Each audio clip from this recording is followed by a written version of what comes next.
안녕하십니까. 네, 일주일의 시작이 되었습니다. 특별히 이번 주는 우리 축의 기도주일입니다.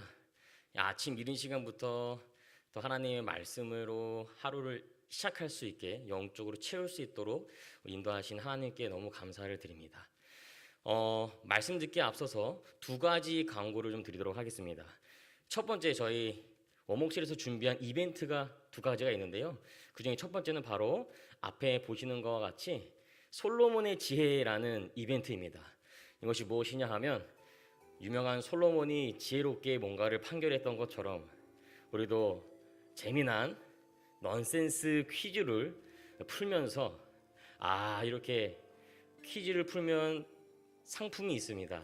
상품을 수령해 갈 수 있도록 저희가 추첨을 통해서 상품을 드릴 건데요. 이 퀴즈를 풀면 됩니다. 이 화면에 나가고 있는 동안 잠깐 캡처하셔서 일주일 또 오늘 하루 살아가시면서 이게 뭘까 한번 이제 궁금해도 하시면서 지금 여기 자리에 나와 계신 분들은 또 사진을 찍어 가시면 좋겠습니다.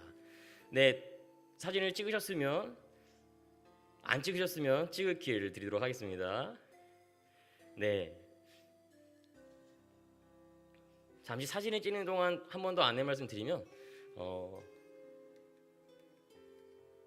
여기 앞에 카카오톡 아이디가 있습니다. 대소문자를 구분해 주셔야 되고요.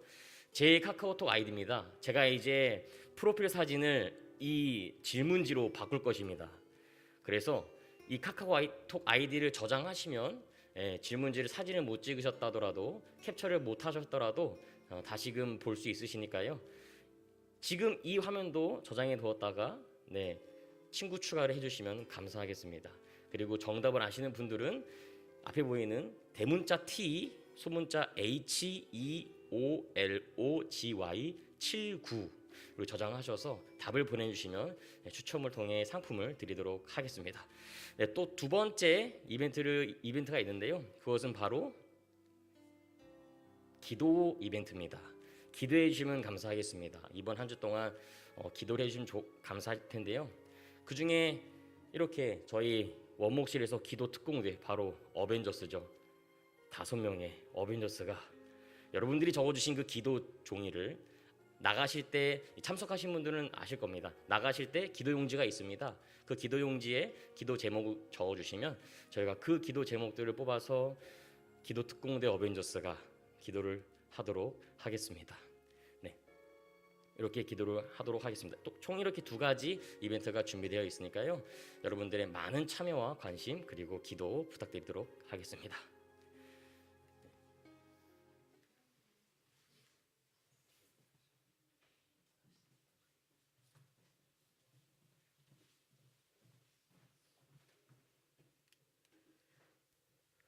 다 같이 기도드리시겠습니다.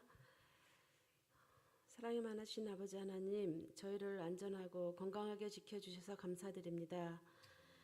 2020년 끝자락 코로나로 특별히 어려운 상황이지만 십자가를 연습하는 사람들이라는 주제로 축의 직원 신앙 부흥회를 가질 수 있도록 허락하심에 감사드립니다. 아버지, 이 시간에도 많은 사람들이 원치 않는 사고와 질병으로 고통당하고 있습니다.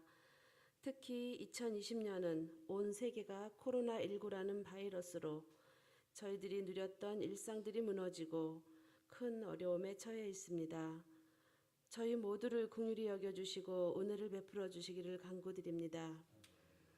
비록 코로나19로 인해 많은 직원들이 한 자리에서 말씀을 듣지는 못하지만 목사님을 통해서 전해지는 하나님의 말씀이 듣는 모든 이에게 복음이 되게 하옵소서. 이 시간 세우신 목사님 위에 말씀의 능력을 더하시고 오직 하나님과 온전한 교제를 나누는 시간이 되게 하여 주시기를 사랑이 많으신 예수님 이름으로 간절히 기도드립니다.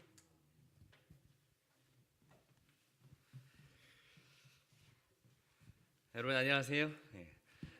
오늘부터 금요일까지 5일 동안 십자가를 연습하는 사람들이라는 주제를 가지고 오늘 신앙부흥회를 열게 되었습니다. 코로나19 가운데서도 이렇게 신앙부흥회를 통해 말씀으로 하나 되고 또 우리가 말씀을 통해서 더욱더 힘을 얻어 코로나19를 힘차게 잘 이겨내는 그런 시간이 되었으면 좋겠습니다.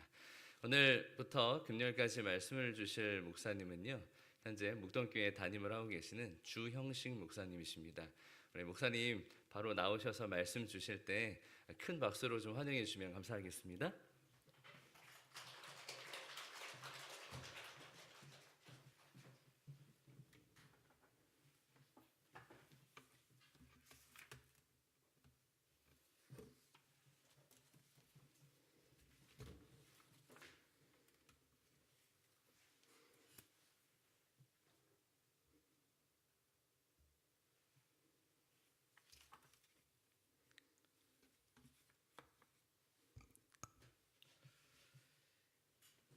네, 우리 직원 여러분 안녕하십니까?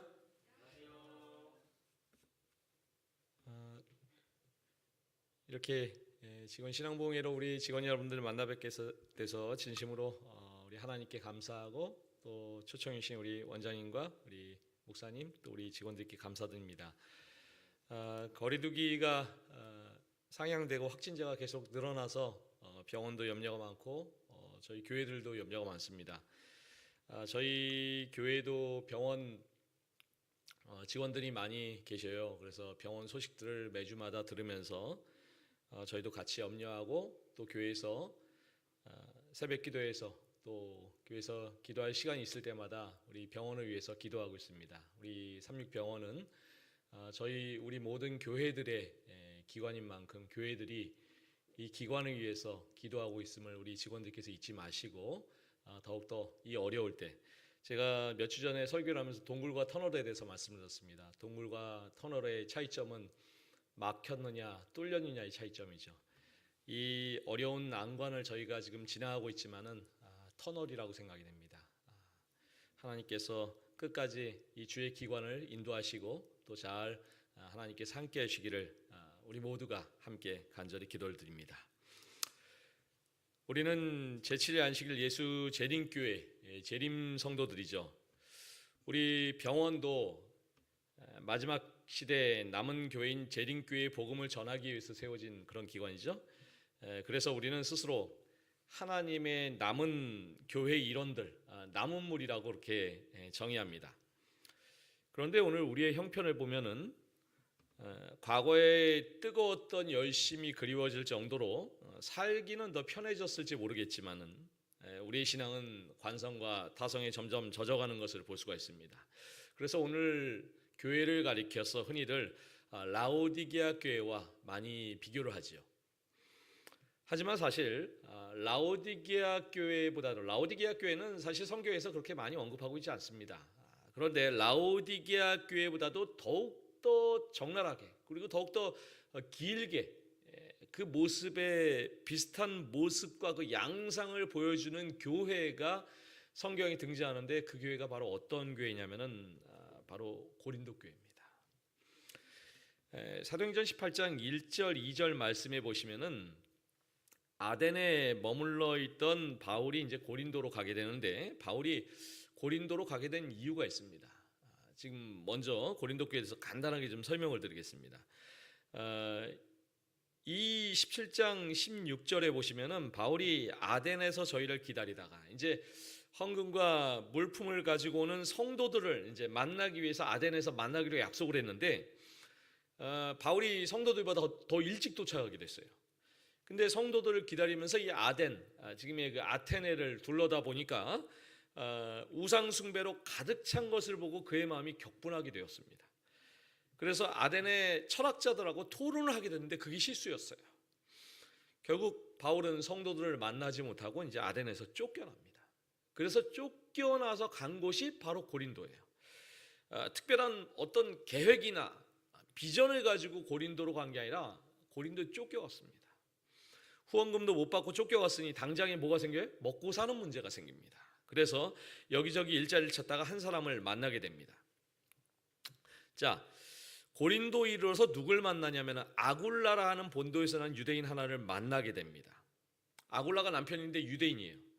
아내인 브리스길라와 아굴라가 부부인데 이제 아내인 브리스길라는 로마 귀족 집안입니다. 원래 이들 부부가 로마에 거주했는데 글라우디오 황제가 그리스도인들의 재산을 몰수하고 추방하는 그런 명령을 내립니다. 그래서 이 명령으로 로마에서 쫓겨납니다.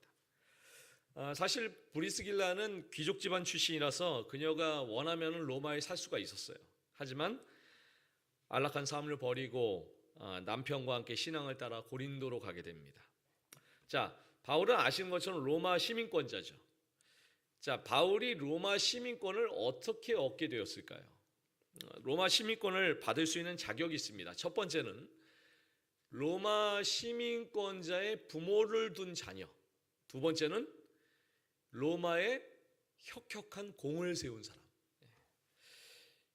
바울의 부모가 무엇을 하는 사람이냐면 아시는 것처럼 천막 짓는 일을 하는 사람이었습니다. 근데 천막이 우리가 생각하는 그냥 뭐 우리가 캠핑 가서 노는 그런 텐트 그런 천막이 아니라 무슨 천막이냐면 그 당시엔 군용 천막이에요. 그래서 그 로마 군대에 군용 천막을 납품하는 그런 일을 하고 있었습니다. 그래서 로마 군대에 많은 공을 세웠기 때문에 로마 시민권을 갖다가 유대인임에도 불구하고 얻게 되었습니다. 그리고 바울도 그 부모의 그 덕에 로마 시민권을 얻었습니다. 그러니까 바울이 가업이 뭐예요? 이 천막 짓는 일이었기 때문에 자, 고린도로 쫓겨갔죠.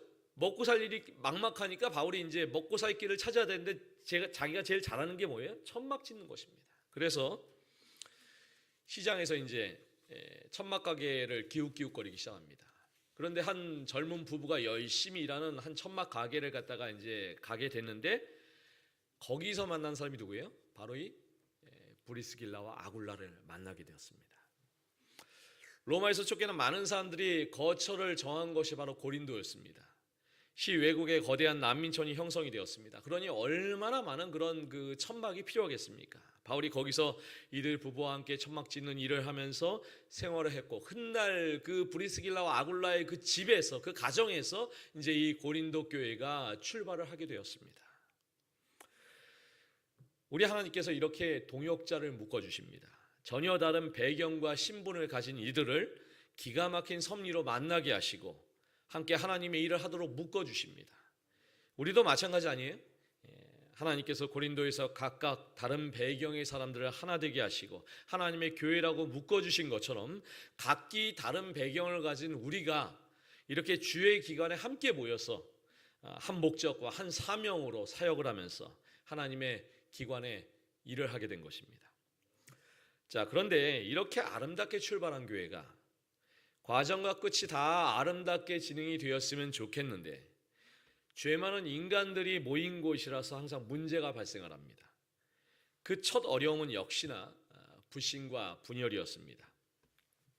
자, 이 1장 1절 말씀해 보시면은 하나님의 뜻을 따라 그리스도 예수의 사도로 부르심을 받은 바울. 자, 바울이 고린도전서를 이렇게 시작합니다.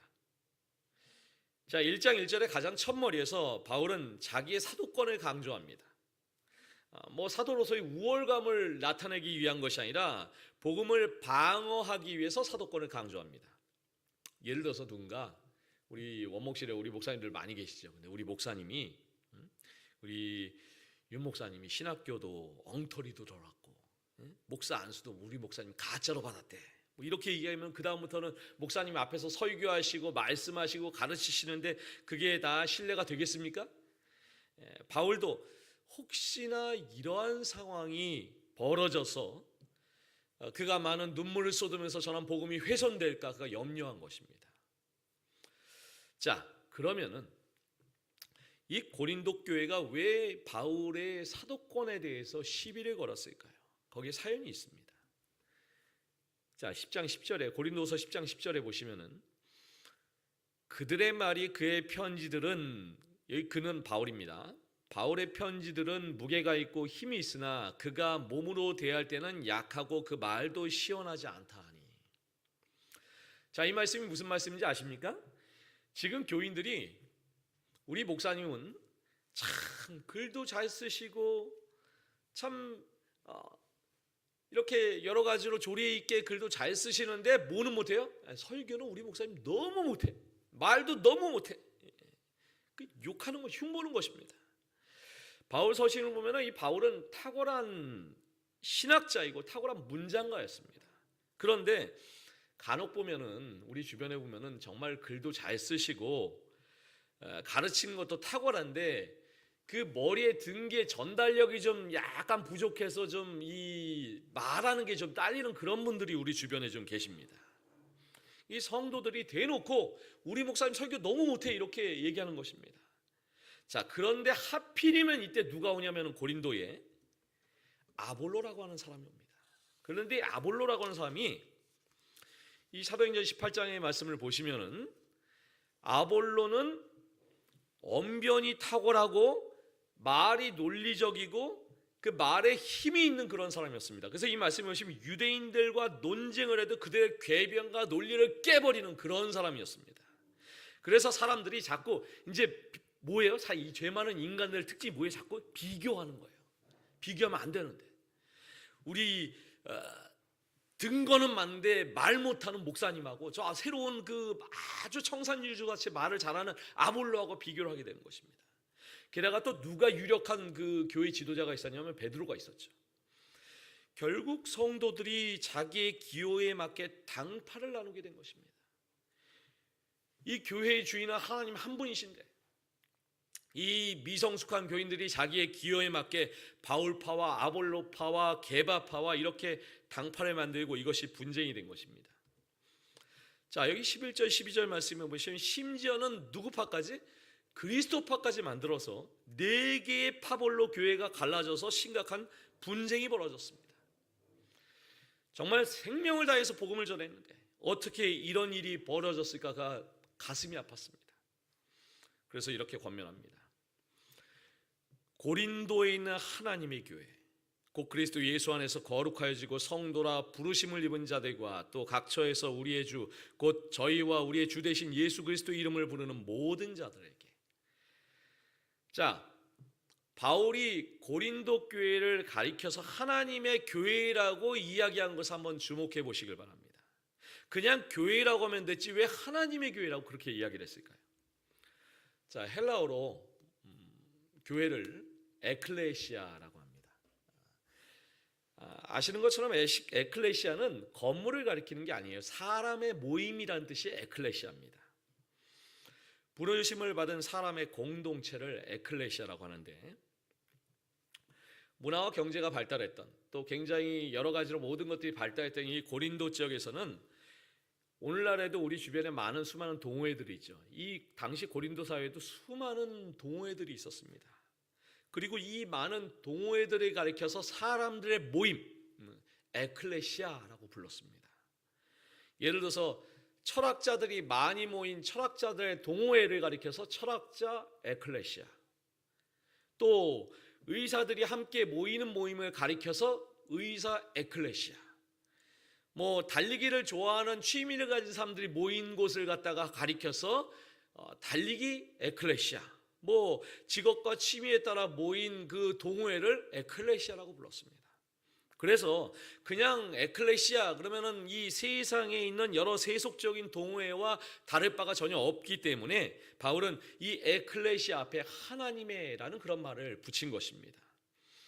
아울러 이를 통해서 그는 교회의 주인은 아볼로도 아니고 자신도 아니고 베드로도 아니고 하나님이심을 그가 강조하고 있는 것입니다.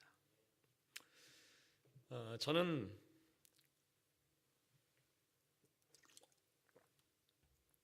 어릴 때부터 이 병원을 늘 주변에서 맴돌면서 자랐습니다.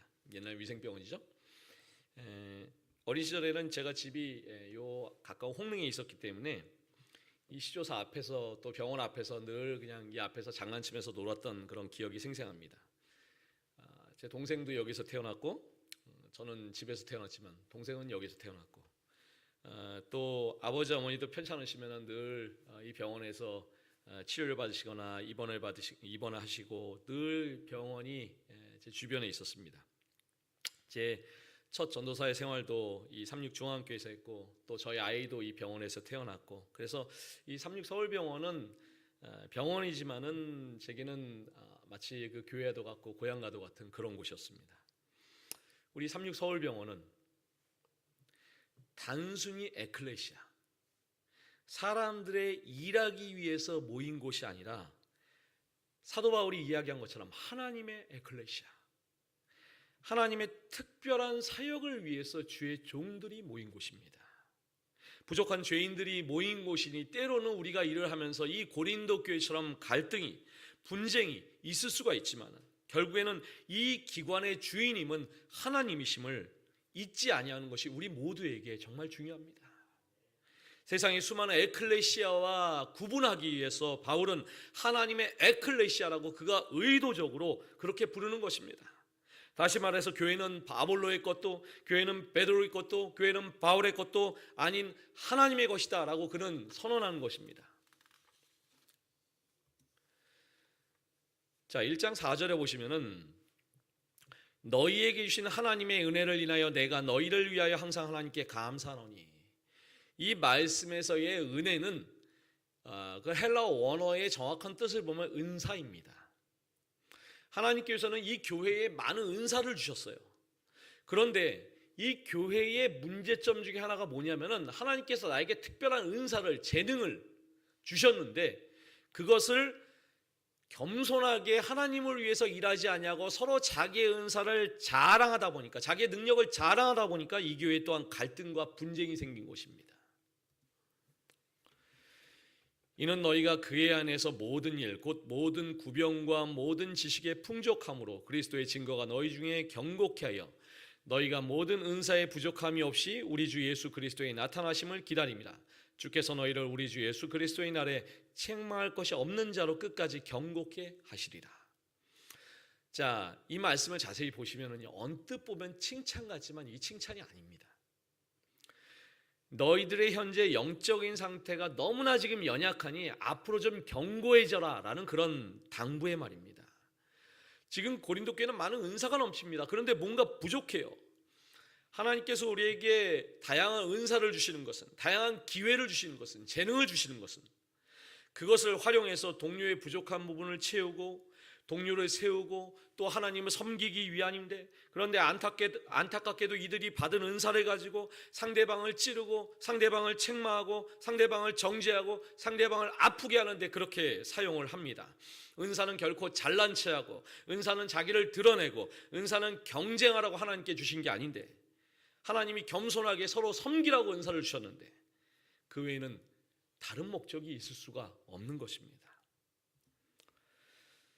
이 안젤라 엘렐 헌트라는 사람이 지은 동화 중에 세 나무의 꿈이라는 동화가 있습니다. 산 위에 세 그루의 나무가 있었는데 각 나무마다 자기의 꿈이 있었어요. 첫 번째 나무의 꿈은 값진 보석을 담는 보석함이 되는 것이었고, 두 번째 나무의 꿈은 위대한 왕을 실어 나르는 큰 배가 되는 꿈이었고, 세 번째 나무의 꿈은 그 자리에 우뚝 서서 높은 사람들에게 높이 자라서 사람들에게 하나님의 위대함을 보여주는 그런 꿈을 가지고 있었습니다. 그런데 이 세 나무들의 꿈이 산산조각 나버리고 말았습니다. 보석함을 꿈꾸던 나무가 동물의 먹이통이 되어서 지저분한 마구간에 놓여지게 되었고, 왕이 타는 큰 배를 꿈꿨던 나무가 조그만 고깃배가 되어서 비린내 나는 생선을 실어야 됐습니다. 우뚝 서서 높이 자라기를 꿈꾸던 나무는 밑둥이 잘려서 어느 목재소 구석에 쌓이고 말았습니다. 그 순간 세 나무는 모두 자기의 꿈, 자기의 가치를 잃어버렸다고 깊이 상심했습니다. 세월이 흘러서 요셉과 마리아가 아이 낳을 곳을 찾다가 한 마구간에서 아기를 낳게 되었습니다. 마리아는 아기를 동물 먹이통 구유에 뉘었는데 보석함을 꿈꾸던 이 나무는 세상에서 가장 귀한 보물인 아기 예수를 담게 되었습니다. 시간이 흘러 예수님이 갈릴리 호수를 건너가기 위해서 조그만 고깃배를 타게 되었습니다. 왕을 태우고 싶었던 그 나무는 세상에서 가장 큰 왕을 그가 모시게 되었습니다. 얼마 후에 병사들이 목재에서 구석에 처박힌 나무를 꺼냈습니다. 병사들은 그 나무를 둘로 쪼개어 십자가로 만들고 예수님을 그 십자가에 못 박았습니다. 우뚝 서서 높이 자라고 싶었던 이 나무는 예수님의 구속과 사랑의 상징인 십자가가 되었습니다. 이 세 나무는 자기의 꿈을 이루지 못하고 보잘것없는 신세가 되었다고 그들이 한탄했지만 이들의 꿈을 하나님께서 잊지 않으셨습니다. 낙담하고 실망할 때에도 이들을 향한 하나님의 섭리는 계속되었고 결국 이들은 그분의 섭리 가운데 자신들은 상상도 하지 못했던 방법으로 자신들의 꿈이 실현되는 것을 깨달을 수가 있었습니다. 우리는 하나님께서 주신 은사를 가지고 하나님께서 이 주의 기관에 불러주시고 이곳에서 우리가 주의 기관에서 일을 하게 되었습니다. 때때로 우리는 뜻하지 않은 어려움이 내 개인에게도 닥치고 우리의 가정에게도 닥치고 우리의 기관에게도 닥치고 이렇게 코로나라는 거대한 어려움이 우리도 생각지 못하게 우리에게 몰려와서 정말 우리에게 많은 어려움을 주고 있을 때가 있습니다. 하지만 이 세 나무의 이야기에서 보는 것처럼 하나님께서는 나를 위한 또 우리 기관을 위한 이 꿈과 계획을 우리 하나님께서는 포기하지 않으십니다. 하나님께서 여전히 빚어나가 계시고 또한 꿈을 실현시켜 나가고 계십니다. 하나님께서 우리를 부르신 이유는 우리가 그리스도와 연합하여 그분의 성품을 더욱 닮아가기 위함입니다. 이 기관의 머리이신 그리스도를 따르는 가장 중요한 이유 역시 그분의 성품을 닮아가면서 그리스도 안에서 우리가 거하기 위함입니다. 흔히들 주의 기관에서 함께 일하는 이들을 가족에 비유하기도 합니다. 가족이 무엇입니까? 서로 한마음 한뜻으로 연합하고 사랑하고 덮어주고 받아주고 사랑하고 격려 위로와 용기를 주고 짐을 나눠지고 함께 울고 함께 웃는 것이 가족의 특징입니다. 이런 가족의 사랑 안에서 헌신과 봉사와 선교 같은 아름다운 열매들이 자라나는 것입니다. 바울은 고린도전서 1장 9절에서 하나님은 미쁘시다라고 그렇게 이야기를 합니다. 이 바울의 고백처럼 하나님께서는 언제나 성실하게 우리와 함께 하십니다. 주님과 연합하여 구원을 이루어가는 과정 속에서 하나님은 우리가 그분의 계획하심에 이르는 날까지 동행하실 것입니다. 예수님의 증인이 되는 것은 그저 단순히 입술로만 이야기하는 것이 아닙니다. 우리의 모든 인생으로, 우리의 삶으로, 우리의 온 인격으로, 우리의 온 성품으로 그분을 드러내는 그런 삶.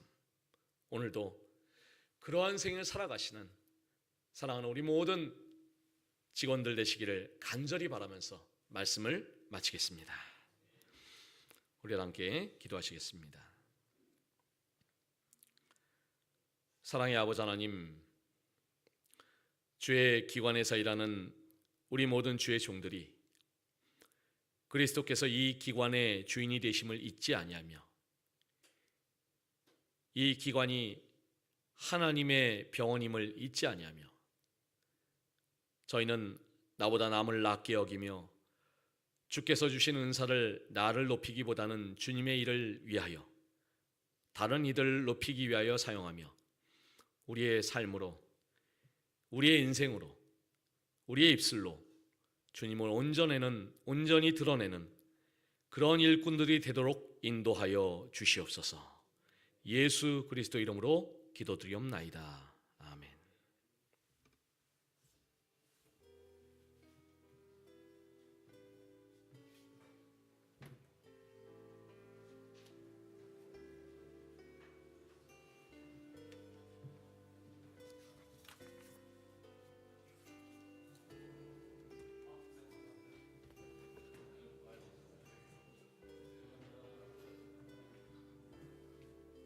이거 정리를 좀 도와드릴게요.